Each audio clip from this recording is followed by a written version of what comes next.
السلام عليكم. لا تنسوا الاعجاب بالفيديو والاشتراك في القناة تشجيعا لنا لنستمر بنشر المزيد ان شاء الله. شوقي اماميه سدات مره اخرى مراوغه اتجاه من العملو تمريره جانبيه كره عاليه ولكن هجوميه كره الخط الامامي كيلعبوا بشكل كبير جديد داخل منطقه الجزاء راسيه مباشره الى خارج الخط الخلفي. يفضل ويحبذ هكذا كرات اللاعب الشرقي البحري اللاعب السابق في فريق النظريه ديال بركانيه. الجهه اليمنى عملود كيرفع كره ديالو داخل منطقه الجزاء هجوميا انسداد من الجهه اليسرى ديال اللاعب هشام بوسفيان. شوف هذه الكره داخل منطقه الجزاء راسيه بحث عن الموضوع الان على مستوى الخط الامامي مرور ممتاز. كاين اللمسه محاوله من جانب اسامه بوغرا كره اماميه صوت يصدح في المدرجات. نتابع نسبة امتلاك الكرة تتجاوز 72% بالنسبة لفما تم الانطلاقة الهجومية من خلال تمريرة داخل منطقة الجزاء رجعت سالة فريق الوداد الرياضي. نتابعوا ديال الكرة راسية محاولة ديال الاستثناء عطية الله هي السعيد كيرفع الكرة ديالو داخل منطقة الجزاء كرة تنفذ من جانب الترجي على مستوى الاتجاه بوسفيان كرة ورأسية تعود فقط الجهة اليسرى بوكر يحاول يمر ضاعت له بوسفيان كينطلق بالكره ديالو هي نفسه تصويبه فوق المرمى مره ثانيه بوسفيان انطلاقه من جانب جبران كيهيئ نفسه التصويب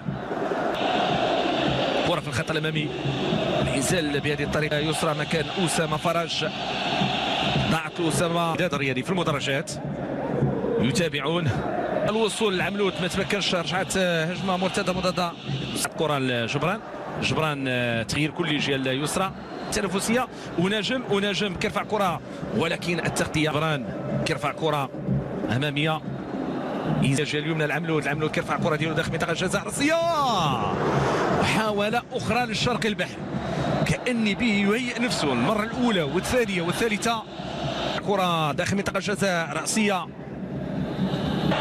كره في خط الوسط من جديد الوداد كرات على مستوى الشق الهجومي يختار الكره بوسفيان طريقه المراوغه فريده ونجم المهارات ديالو المراوغه كيرفع كره داخل منطقه الجزاء البحث عن المتمم للخط الامامي فريق ترجي كيحاول ينكبش دفاع سفيان احناج كيساعد تصويبه ولكن مباشره الى خارج الخط الخلفي للملعب.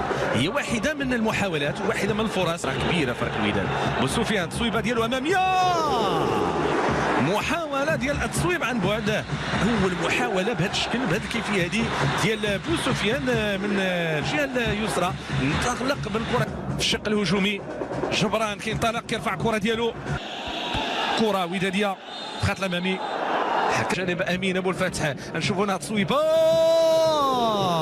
محاولة مستمرة متواصلة ومباشرة في الزاوية واحدة من الفرص الأولى نعم الثانية نعم ربما الثالثة محاولة ديال التمرير داخل منطقة الجزاء بعيدة بعض الشيء على أيوب الانطلاقة الهجومية على مستوى الخط الأمامي فرصة تمريرة راسية هدف محقق يضيع العملود كان بإمكانه أنه يضع الكرة في المرمى جات كرة فرصة ذهبية انطلاقة ممتازة ديال اللاعب يحيى عطية الله الانطلاقة الهجومية ملعوبة على مستوى الشق الدفاعي رفع الكرة نعم داخل منطقة الجزاء جهة اليسرى ورجعت الكرة مرة أخرى من فرج رأسية ممتاز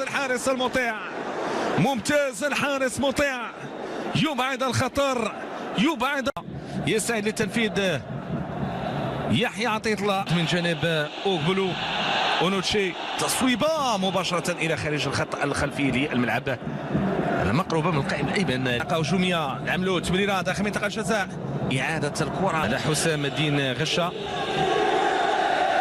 على مستوى الشق الدفاعي الانطلاقه من ياسين والكرة تسير لمغادرة الخط الخلفي بالفعل الكرة الأمامية الشرقي البحري الرأسية في غياب متمم العملية يلعب كرة بوسفيان تمريرة لكن هنالك تقديم أمامي أبو الفتح وجبران يصوب ولكن كرة مرة أخرى يحيى كان ترويج جيد للكرة تمريرة جانبية البحث عن المتمم العملية وترجيح الآن كرة أمامية محاولة تمريره في ظهر المدافعين. بوسفيان دخول وتصويبه لكنها مباشره من يحيى عطية الله الى خارج الخط بوسفيان جبران امين ابو الفتح لغايه ضائعه تعود لتكون من جانب عناصر. بوسفيان ينطلق يرفع كره ممتازه، كره وهدف. جول أول في مباراة اليوم. انتظرنا طويلا هذا الهدف، جاء الهدف هز الشباك للترجي هنا بالمراقب الرياضي محمد الخامس. يعني الجماهير في هذه اللحظات بفرحة كبيرة. 1-0 تغيرات النتيجة، 1-0 تغير أشياء عديدة، 1-0 تعني الانطلاقة، أن المشوار للوداد لا زال مستمرا ومتواصلا. بوسفيان من فعلها، من رفع الكرة الماضية. سنعود للمعطيات الدقيقة في استثمار الكرة الماضية. يتلقى الثانية من منتصر من الحتيمي، كرة لعبت على مستوى الخط الأمامي بالمقاس. ينس لعبت الكرة الماضية صوب مرمى الحارس معز بن شريفية. لاحظوا هنا بوسفيان البورا واللي كيستافد من الكره، يرفع الكره داخل منطقه الجزاء، يختار تمريره في العمق داخل منطقه الجزاء، ولكن تعود للوداد من البحث عن منتصر عن الحتيمي. تصويب اماميه، كره ملعوبه الان على مستوى الخط الامامي للترجي. ضاعت له مشروع، كرة أمامية للوداد داخل منطقة الجزاء، تغطية بعد الخطورة. يرفع الكرة، دي محاولة أمامية. عطية الله يرفع كرة ممتازة، والشرقي والعارضة الأفقية تنوب عن الحارس. الشرقي كان قريب من الثاني، كان قريب من عنوان ثاني، من عنوان بإمكانه أن يكون مميز. إعادة الكرة مطيع أمين أبو الفتح. أن الهدف ديال الشرقي البحري لو أن تلك الرأسية كانت في الشباك نحو الجهة اليمنى. وهنالك محاولة من جانب اللاعب جبران، كانت تصويبة صراحة تغطية دفاعية. هنا عملية مرتد هجومية، تصويبة والحارس مطيع، يعطي اطمئنان، يعطي الأمان لدفاع فريق الوداد الرياضي. كرة تنفذ وإبعاد الخطورة من جانب سامبو. يلف يدور مارتينيلي، حط الكرة جول، صلح يضرب على السلساو وبس يرجع بالكرة مارتين.